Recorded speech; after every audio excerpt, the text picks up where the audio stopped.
ሶ በዚህኛው ቪዲዮ ላይ $200 ይሆናል ማለት ነው ሽልማቱ እና ግን ክራይቴሪያ ይኖረዋል። ሶ 10 ኮሜንት እና ከዛ በላይ ካገኘን ከዛ ውስጥ ቤስት የምንለውን ኮሜንት አይተን ለዛ $200 እንሸልማለን ማለት ነው።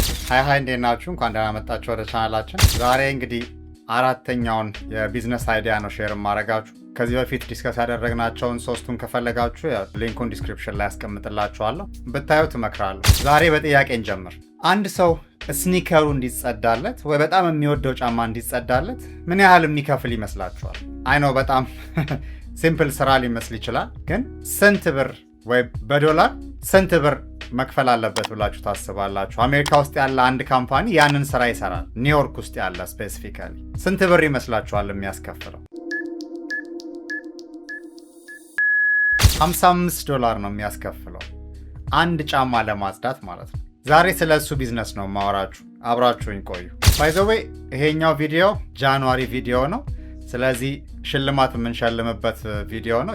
የባለፈው የዲሴምበር ቪዲዮ ብዙ ኮሜንት አላገኘም፣ 2 ኮሜንት ብቻ ነው ያገኘው። ሶ ወደዚህኛው አምጥቼዋለሁ። ቫሊዩ አድ የሚያደርግ አይነት ኮሜንት አላገኘውበትም። ሶ በዚህኛው ቪዲዮ ላይ $200 ይሆናል ማለት ነው ሽልማቱ እና ግን ክራይቴሪያ ይኖረዋል። ሶ 10 ኮሜንት እና ከዛ በላይ ካገኘን ከዛ ውስጥ ቤስት የምንለውን ኮሜንት አይተን ለዛ $200 እንሸልማለን ማለት ነው። ማን እንደሚያሸንፍ እናያለን። ወደ ዛሬው ቶፒክ ልግባ። ዊኬንድ ሪቹዋል የሚባል ስኒከር ማጽዳት ወይም ስኒከር ጽዳት ላይ የሚሰራ ነው። ሶ ስፔሲፊካሊ ስኒከሮች ላይ ብቻ ነው ይሄ ካምፓኒ ፎከስ ያደረገው። ኒውዮርክ ነው ቤዙ። ያው እንደምታውቁት ብዙ አሜሪካኖች ስኒከር በጣም ይወዳሉ። ስኒከር በጣም ይወዳሉ ብቻ ሳይሆን ይሄ ዝም ብሎ ገበያ ውስጥ የሚሸጥ ስኒከር ሳይሆን ሃይ ቫሊዩ ያላቸውን ስኒከሮች እና ማይክል ጆርዳን የሚያደርጉትን አይነት ስኒከሮች እና የተለያዩ ሰዎች የራሳቸው ብራንድ ስላላቸው በነዛ ብራንዶች የሚሰሩ ስኒከሮችን ኮሌክት የሚያደርጉ ሰዎች አሉ። አንዳንዶቹ 5፣ 10 እስከ 100 ድረስ ያላቸው አሉ ይላል ቤዝድ ኦን ማይ ሪሰርች። እና እነዛ ሰዎች ስኒከር የሚወዱ ሰዎች፣ የስኒከር ፍቅር ያላቸው ሰዎች ዊክሊ ሪቹዋል አላቸው። ዊክሊ የሩቲን አላቸው። እንደ አምልኮ አይነት ነገር ነው ሪቹዋል ማለት። ሶ ምን ለማለት ፈልገው ነው? ኤቭሪ ዊኬንድ ላይ ኦር እረፍታቸው በሆነ ቀን ላይ ስኒከራቸውን ማጽዳት እንደ ልማድ ወስደውታል እና በጣም ኢንጆይ ያደርጉታል። ስኒከራቸውን ስለሚወዱት ፕሮባብሊ በጣም ውድ የሆነ ስኒከር ስለሆነ ስኒከራቸውን ማጽዳት እንደ ኢንጆይ የሚያደርጉት አይነት ሪቹዋላቸው ነው። ከዛ ተነስቶ ነው ይሄ ስም የመጣው ማለት ነው። ይሄንን ቢዝነስ የጀመረው ማለት ነው ኒውዮርክ ውስጥ ብሩክሊን የሚባለው አካባቢ ላይ የሚኖር ነው እና ስሙ ማን ነው? ራሂም ሬድሜከር ነው ስሙ። ይሄንን ሀሳብ ያመጣው እንዴት ነው? ዩዥዋሊ ሰዎችን ያያል እዛው እሱ የሚኖርበት አካባቢ። አብዛኛዎቹ እንደዛ ያደርጋሉ። ስኒከራቸውን ይወዳሉ። ስኒከራቸውን እንደ ሪቹዋል እየደጋገሙ ሲያጸዱ ያያል። ጀስት ስኒከሩ ቆሽሾ ብቻ ሳይሆን ኢንጆይ ስለሚያደርጉትም ነው። በጣም ውድ ስኒከር ስለሆነ ይንከባከቡታል። እሱን አድርገው ሲወጡ በጣም ፕራውድ ይሆናሉ እና ይሄንን ልምምዳቸውን አይቶ ከዛ በመነሳት ነው ይሄን ቢዝነስ አይዲያ ያመጣው። ስሙንም የሰየመው በዛው ነው፣ ዊኬንድ ሪቹዋልስ። ምንድነው የሚያደርጉት? በስልክ ደውላችሁ ኦር በሞባይል አፕሊኬሽን ሊሆን ይችላል፣ በማንኛውም መንገድ ቡክ ማድረግ ትችላላችሁ። ኑና ጫማዬን አጽዱልኝ ትላላችሁ። የምትፈልጉትን አይነት ሰርቪስ ትመርጣላችሁ። $55 የሚያስከፍለው ዲቴይል ክሊኒንግ ነው። በቃ ጫማውን ምን ልበል ከላይ እስከታች ድረስ ከእግር ጥፍሩ እስከ ራስ ፀጉሩ ድረስ ብትን አድርገው ያጸዱታል ማለት ነው። ኤኒ ሽታ ካለው ኦር የሆነ የቆሸሸ ነገር ካለው ዘይት የነካው ነገር ካለ ምናምን ሙልጭ አድርገው ያጸዱታል ማለት ነው። እና ይሄንን ቡክ አድርጋችሁ መጥተው ፒክ ያደርጋሉ።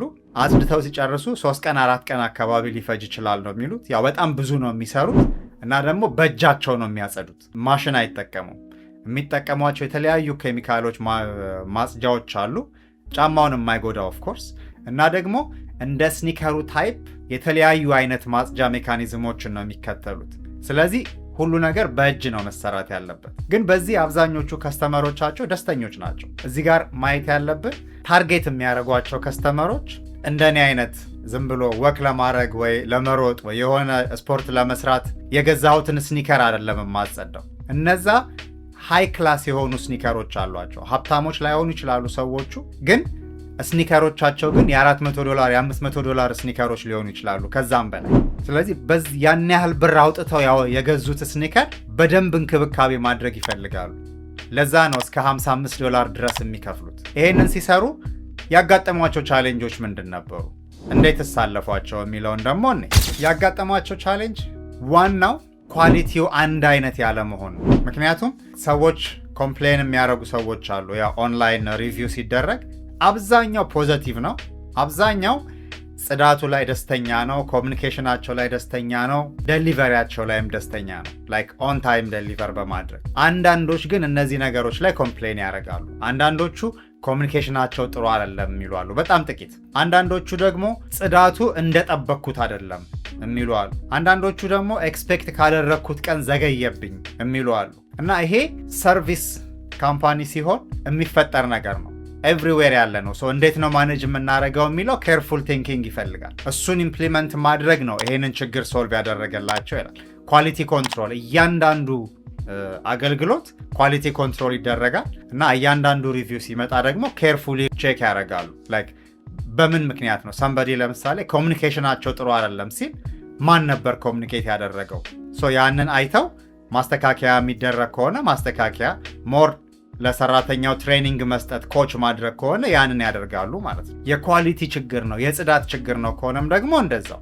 ግን እነሱ የራሳቸው ኳሊቲ ኮንትሮል ሜካኒዝም ደግሞ ቢልድ አድርገዋል። እያንዳንዱ ጫማ ኳሊቲውን በጠበቀ መንገድ ካምፓኒው ባስቀመጠው ስታንዳርድ መሰረት መሰራት አለበት እና ይሄ እስካሁን ዲስከስ ካደረግናቸው ቢዝነሶች ትንሽ የሚለየው ፍራንቻይዝ የለውም ኦር ከከተማ ከተማ ኤክስፓንድ አላደረገም። እዛው ከተማ ውስጥ ነው። ኒውዮርክ ነው የተጀመረው በ2012 መሰለኝ የሚለው ያየሁት። ከዛን ጊዜ ጀምሮ ይሄንን ቢዝነስ ይሰራሉ። ከሌላ የአሜሪካ ግዛቶች ወይም ስቴቶች ሰዎች ይሄን ሰርቪስ ከፈለጉ በፖስታ መላክ ይችላሉ ማለት ነው። ጫማቸውን በፖስታ ይልካሉ።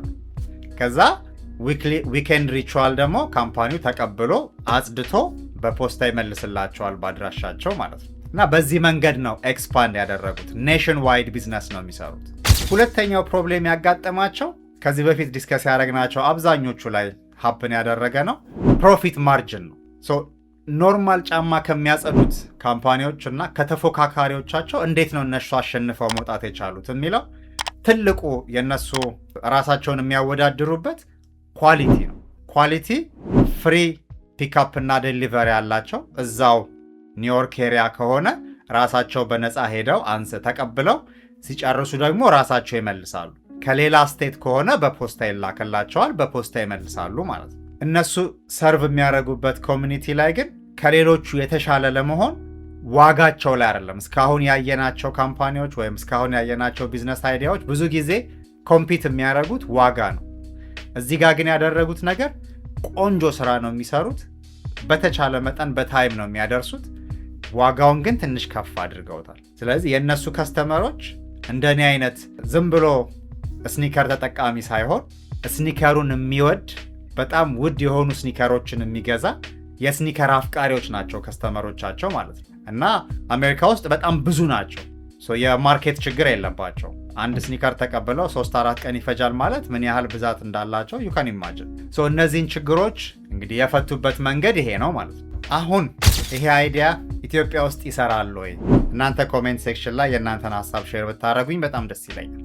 ኦር የተሞከረም ነገር ካለ ሼር አድርጉኝ። ሳላይ ቀርቼ ነው። ቤዝድ ኦን ማይ ሪሰርች ያገኘሁት ነገር ምንድነው? ነሰሰርሊ ይሄንን ቢዝነስ እንዳለ ኮፒ ማድረግ ላያዋጣ ይችላል። ምክንያቱም እኛ ሀገር ምን ያህል ሰዎች ናቸው ስኒከር ተጠቃሚዎች? ምን ያህሎቹ ውድ የሆነ ስኒከር አላቸው? ስኒከራቸውን ለማጸዳት ኳሊቲ የሆነ ጽዳት ለማጸዳት ምን ያህሎቹ ገንዘብ ይከፍላሉ?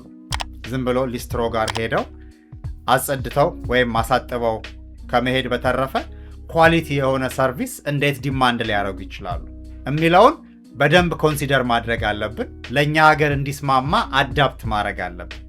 ለዚህ ጥሩ ምሳሌ ማንሳት የምፈልገው ከዚህ በፊት የሆነ ኢንተርቪው ላይ ነው የሰማሁት። ዳንኤል ክብረት መሰለኝ ሲናገር የሰማሁት ምንድነው ስለ በርበሬ ሲያወራ፣ በርበሬ ከኛ ሀገር አይደለም፣ አገር በቀል አልነበረም በርበሬ እና ግን ኢትዮጵያ ውስጥ ሲመጣ በርበሬ ሌላ ቦታ ይጠቀሙበት እንደነበረው አይደለም የተጠቀምንበት። በርበሬን ወደ ራሳችን አምጥተን ኢትዮጵያዊ ያደረግ ነው። አሁን አብዛኛው ሰው ይመስለኛል በርበሬ ኢትዮጵያ ውስጥ የተፈጠረና ልክ እንደ ቡና ከኢትዮጵያ ተነስቶ ወደ ሌላ ቦታ ሄደ ሊመስል ይችላል፣ ግን አይደለም። በርበሬን ሐሳቡን ተቀብለን አይነቱን ተቀብለን በርበሬው ግን ኢትዮጵያዊ ያደረግነው መቀንጠሱ፣ መደለዙ፣ መቀመሙ ምናምን እያንዳንዱ ምግባችን ውስጥ የምንከተው ነገር እሱ ኢትዮጵያዊ ነው። ስለዚህ እዚህ ጋር የጫማ የስኒከር ማጽዳት ቢዝነስን እንዴት አድርገን ኢትዮጵያዊ ልናደርገው እንችላለን? የኔ ሐሳብ ስኒከር ነሰሰሪ ሳይሆን በማንኛውም ጫማ ልንጀምር እንችላለን። ማንኛውም ሰው ሊሰራው የሚችለው ነገር ነው። በጣም በርካሽ ሊጀመር የሚችል ነው። ኢቭን ሊስትሮዎችና ራሱ ኮንትራት ይዘን ጫማ እየሰበሰብን አምጥተን ለሊስትሮዎቹ ብናስጠርግና እኛ ሊስትሮነቱን እንኳን መስራት ባንፈልግ ስቲል መሀል ላይ ሆነን ስራ ሊሰራ ይችላል። ግን እንደዛ ሲሆን ፕሮፊት ማርጅናችን በጣም ያንሳል። ሶ ፕሮፌሽናል የሆነ ኤክስፐርት የሆነ ሃይ ኳሊቲ ስራ ልንሰራ የምንችልበትን ነገር መርጠን ከዛ እሱ ላይ ፎከስ ማድረግ እና ፕራይስ ማርጅኑን ከፍ ማድረግ እንችላለን። እና እዚህ ጋር አንድ ነገር ሜንሽን ማድረግ የምፈልገው እንዴት ነው ማርኬቲንግ የሚሰሩት፣ እንዴት ነው ገበያቸውን ያስፋፉት የሚለው ላይ ያነበብኩት አንድ ነገር የተለያዩ ሶሻል ሚዲያዎችን ይጠቀማሉ እና ሶሻል ሚዲያዎችን ሲጠቀሙ ጫማዎችን ሼር ያደርጋሉ። ያው ብዙ ፕራይቬሲ ችግር ስለሌለ ጫማው ሲመጣ ቆሻሻ የሆነ ጫማ ይመጣል፣ ፎቶ ያነሱታል። ከዛ ደግሞ አጽድተው ሲጨርሱ ደግሞ እንደገና ፎቶ ያነሱትና ቢፎር እና አፍተር ብለው ፖስት ያደርጋሉ። በዛ ስራቸውን ያስተዋውቃሉ። ሰው በጣም ኢንትረስትድ ይሆናል እና ቲክቶክ ላይም ጭምር እንደዚህ አይነት ነገሮችን ማሳየት ይቻላል። ዛሬ ሼር ላደርጋችሁ የፈለኩት ይሄን ነው። በሚቀጥለው ቪዲዮ እስክንገናኝ መልካም ጊዜ